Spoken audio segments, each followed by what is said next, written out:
Welcome to Everything Carleton County with me, your host Tanika, and today I'm hanging out with Norma J. She does some wonderful photography of wildlife and nature, and I just can't wait to hear how she captures her images, things like that. So without further ado, welcome Norma. Thank you very much. Nice to be here. Appreciate you reaching out. So tell me, Norma, what made you decide to take pictures of wildlife, nature? When did you get into photography? Actually, I started when I was back in high school, so that's been a few years ago. Yeah. And I took pictures in high school, and wasn't sure exactly where's this going to take me.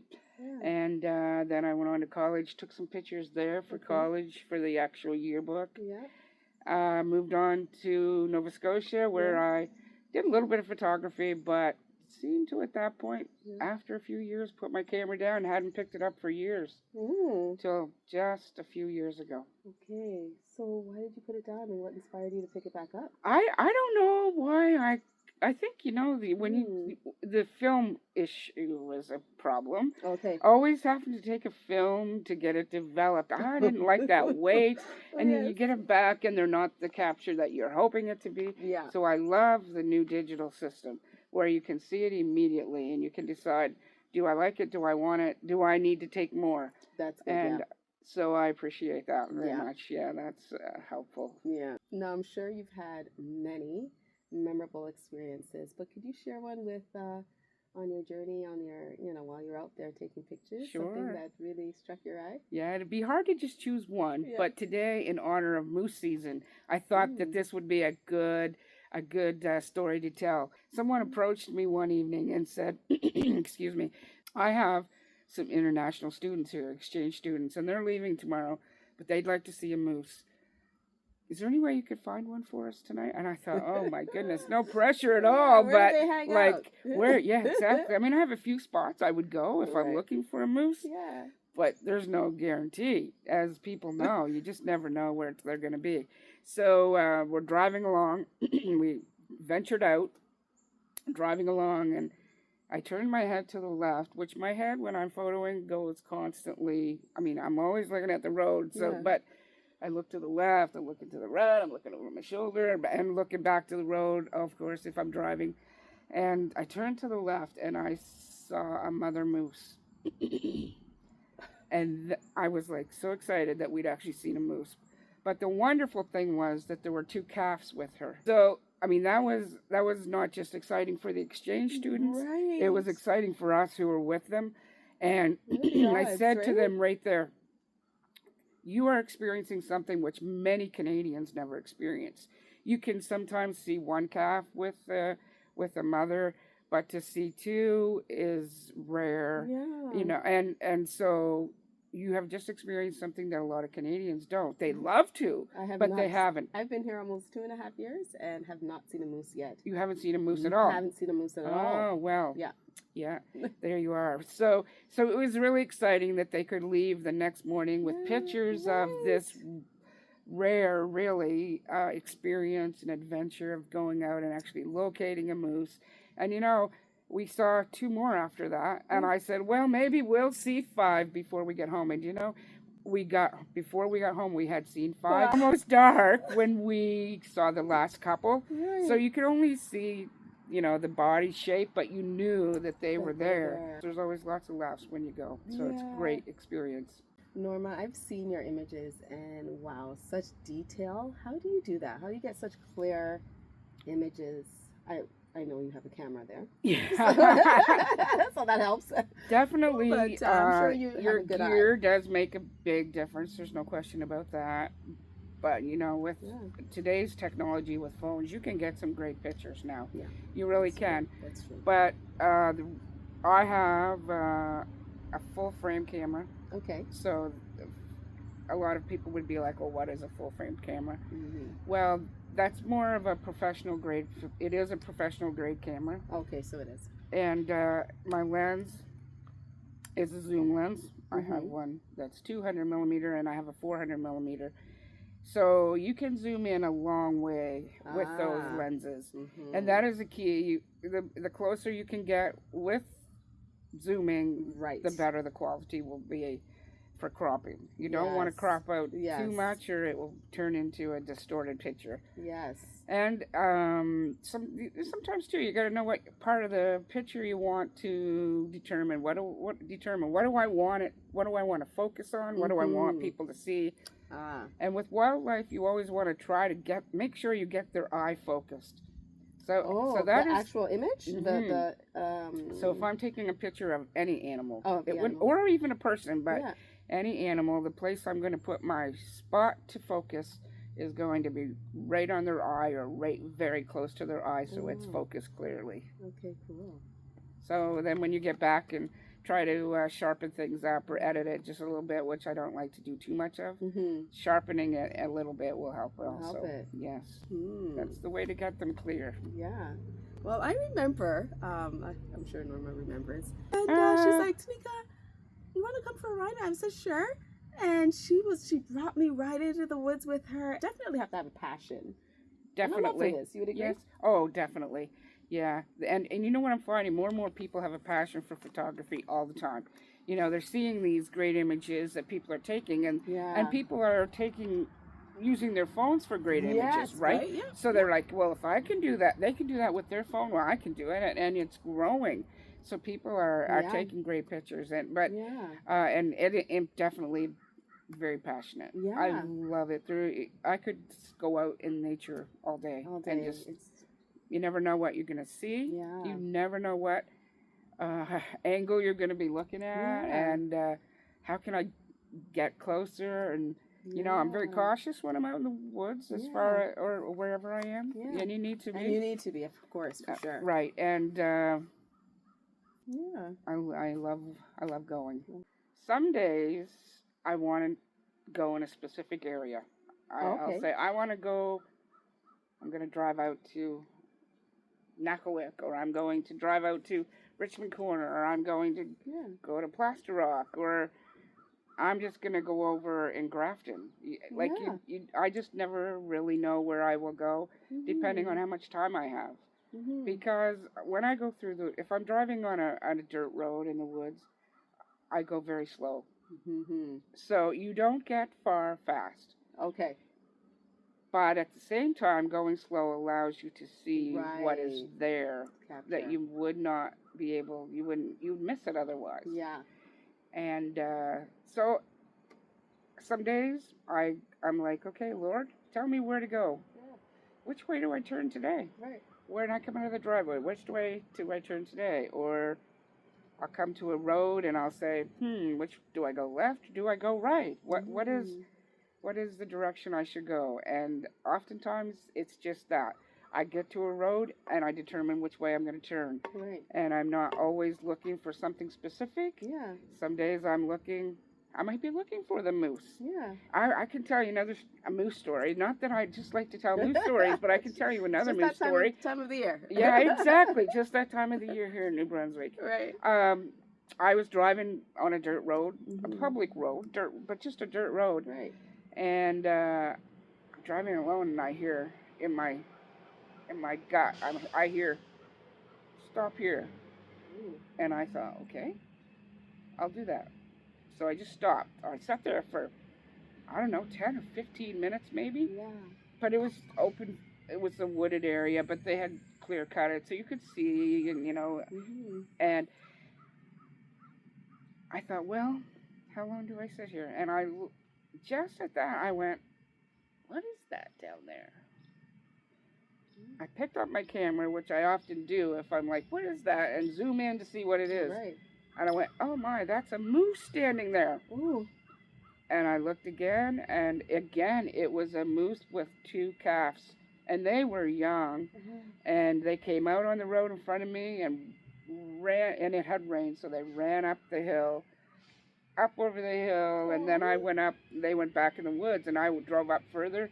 They came back out in front of me, out onto the road in front of me again. This time, they were running through mud puddles and all, and I just sat there in the car and captured them as they ran through the mud puddles. And so you had the capture actually in the end, you could see all of the splashes, you could see all of those details, so that, you just got to pay attention to what you're thinking, pay Yeah. attention, or hearing. What noise are you hearing outside? You're religious or? I am a Christian. Yes, I am, Okay. and I'd like to follow the leading of the Lord. And so I don't just do that Right. in other areas of my life. I do it in this way as well. Right. Which leads me to another story, if I can tell you. Okay. Sometimes I just go out and I'll take a number of pictures, Yes. like in the fall, just take pictures of leaves. At Christmas time, just take pictures of Christmas lights, because there's a lot of people who follow my page that can't get out. Oh. And so sometimes it's like, I just want to be able to share this with those people so that they are able to experience some of the beauty that's out here in nature, or the season. And so sometimes I have a particular purpose that I'm going, but not always. And sometimes I just want to get out there in the woods because I just plain need therapy. And it's therapy, for Indeed, sure. And getting it is. outside, going for a walk. Oh, I love it. Right, I love exactly. it. Interesting. I never ever thought of that. What came to my mind was those that don't have winter, but never thought of those that can't go out. Like my mom, she's in the manor. She's healthy mentally, but physically she can't get out and go for those drives that she used to love to go on. Right. And so it just gives them something of home that they're used to seeing. Yeah. Maybe they can't feel it, but they can see it and give them some of those memories that they used to have. Oh, I remember when we drove here. Right, so it's I enjoy doing that as well. I'm sure they really appreciate it. Well, I've had many people tell me that they do. Yeah. What have you learned about patience in this hobby of yours? I remember one day I was just sitting and driving down the dirt road again, and we had stopped because I wondered if there was something over to my right, and I started to go again in the car. As soon as I went, something to my left flew in the trees. Oh. I was like, well, what was that? And then, I think it went to this particular tree. And so I just kind of backed up a little bit, went forward a little bit, and used my zoom to see if I could spot it. Yeah. It was quite dark, but I did some adjustments to my lighting, and I could see, and finally got a picture of it. Yeah. Still couldn't tell what it was. Right. But when I pulled it in and reviewed the picture, to my amazement, it was an owl. And I was like thrilled because I think that was the first time that I had photoed an owl. And that was pretty exciting that time. So then when I realized that's what it was, I wanted to sit there and try to get lots of pictures, and because you never know what's going to turn out. Yeah. You got to take a lot, and because some might turn out and some won't, and you want to be sure to get a focused one. You might take 100 pictures, but you may only get 5 that are good. Right. And so, that's a tough job as a photographer. Well, in this photography kind of business, you take so many, you have to be patient, I think, looking after. Yes. Like looking at the pictures after, right? And looking at each one. Yeah, that's right. And how are you going to know the difference between 100 shots? Exactly. You've got to download them and look at them and go. And sometimes you can tell instantly. Yeah. Oh, don't want that one. There's blur here. There's, right. After you do it a while, you can see that, I don't like that one immediately. Yeah. It does require patience, but it can pay off. That day. Of course. That day, I was able, in the end, if the owl flew further ahead, and I was able to go ahead, and in the end, got an amazing picture of it. And wow. So there's times like that it's like, just don't be in a hurry. Just wait and see what happens, where it goes. Try to follow it if it's flying or moving. Yeah. Any that you know of that like they know they're getting their picture taken? Oh, gee, I don't know about that, but like, hey. Movement always startles an animal, right? So if I go to take a picture and it sees me grab my camera off my leg, because I almost always have it on my leg, just like this, next to the door, so that I can just go like this, and there it is, bang, and you want to try to get that, be quick. on that first shot. Right. Because it could be your only shot. That's true. And if it is your only shot, you just hope that it was focused, because you can change some of the lighting so that it's clear, that kind of thing. So you want to be quick to be ready. You have to always be ready. If I can give anyone that wants to do this kind of thing some advice, always be ready. Always be looking. Don't be slow on that first shot. And try to make sure you get to the spot you want. If you're shooting that one spot, try to get it right on the eye if it's wildlife. Because the rest of it doesn't matter necessarily if it's focused. Right. Or 100% sharp. Yeah. You have a Facebook page. Yes, I do. Norma J Photography. Norma J Photography. We're going to put it up right here for you. And that's where you upload your photos. Is it a weekly thing for you? I often put a post. I try to put something on every day. Sometimes you can't, but I often do. And sometimes I schedule them that it's ahead of time. If I know I'm going to be busy, I'll schedule it to go post the same time every day. Right. What makes your pictures, you would say, unique? Unique? Well, I will do a shout out for Canon, actually. Okay. Hey, Canon, if you're watching. Yeah. If you have an upgrade to this camera here, you can send it to Norma. Norma J. Yeah, that's right. Yes, that's a Norma J Photography. In fact, I need new gear. Okay. See? Canon. Mine are wearing out. Really, they're good for, however, you might get 500,000 pictures, but mine is definitely wearing out. I can tell that. But a Canon camera has a bit of a... it's a great brand. It's been around a long time, and some people love them, and some people like other brands, and that's all good. But I've always shot with a Canon, and it has a bit of a tone to it. If you ever... And now that I'm saying this, people probably will look, but it has a bit of a...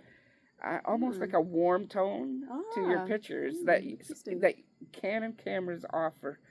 And so... Canon, yeah, all the way, for sure. And I'd like to have, the same quality of gear as I currently have, and that is a big bill to actually replace the camera and the lenses. So, but anybody out there wants to, I'm just kidding. You know where to find her. That'll probably get edited out. Okay, so what projects have you worked on with your photography? Have you done anything unique with your pictures? When I lived in Nova Scotia, before I kind of laid my camera aside for a while, one thing that I did, I thought of this the other day, I hadn't thought of it for a long time.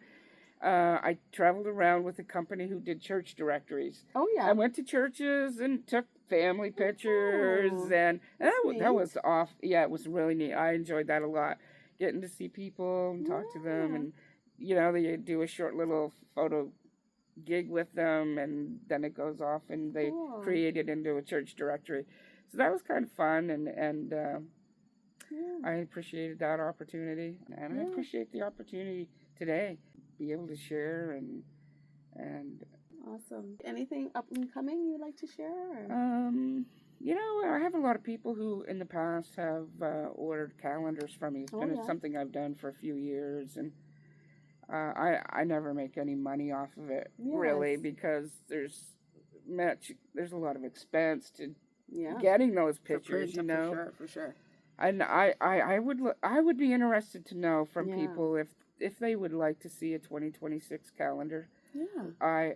I would like to have an idea of what people feel about that. So if they want to comment or private message me, that would be great. Just to I may do things a little bit differently, but that would be my next project, probably trying to get that put together. Awesome. Because we're almost October, and 2026 will be here, and people will want to be ordering them, Yeah. So if you're thinking of wanting a 2026 calendar, keep me in mind. Watch my page. There you go. Follow her. Thank you.